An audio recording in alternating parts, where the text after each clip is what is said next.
दो मुँह वाला पक्षी कहानी शिक्षा।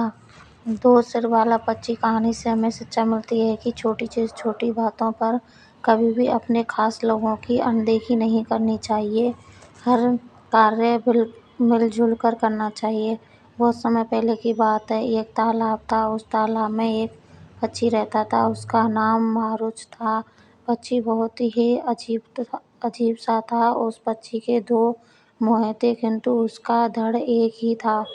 वह अपने दोनों सिर से देख और खाना खा सकता था। सभी को इस पक्षी को देखकर बड़ा आश्चर्य होता था। एक दिन वह खाने की तलाश में घूम रहा था कि उसे एक फल मिला। मारुच ने पहले कभी वह फल नहीं खाया था। उसे बहुत जोरों की भूख लगी थी। पक्षी के एक मुख ने फल को चख कर देखा। फल उसे बहुत स्वादिष्ट लगा। फल खाने वाले मुख ने दूसरे मुख को बताया, फल तो वो अमृत के समान बहुत ही स्वादिष्ट है। मैंने आज तक अपनी जिंदगी में ऐसा फल नहीं खाया।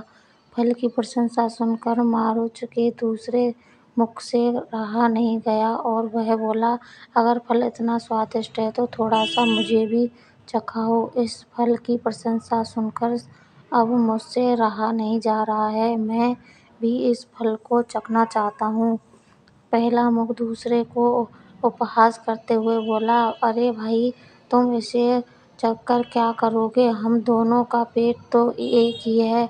मेरे खाने के बाद आखिर यह फल अपने पेट में ही जाएगा और इससे तुम्हें भी तृप्ति हो जाएगी। पहले मुख ने दूसरे मुख के फल मांगने पर भी उसे फल नहीं दिया और स्वयं ही पूरा फल खा गया। दूसरा मुख इस घटना से बहुत नाराज और दुखी हुआ और इसे अपना अपमान समझकर किसी भी तरह पहले मुख से बदला लेना चाहता था।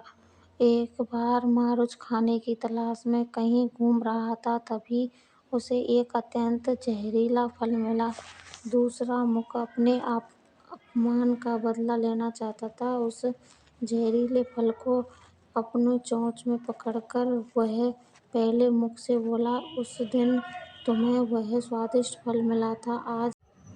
आज मुझे यह जहरीला फल मिला है और मैं इसे खाकर अपने अपमान का बदला लूंगा। पहला मुख इस बात से डर गया और बोला, पागल मत बनो, ऐसा मत करो। अगर इस फल को खाओगे मेरे साथ साथ तुम भी नहीं बचोगे। दूसरे मुख को पहले मुख की बातों का कोई असर नहीं हुआ और उसने अपने अपमान का बदला लेने के लिए वह जहरीला फल खा लिया। फल खाने के कुछ देर बाद वह दो मुँह वाला पक्षी मर गया।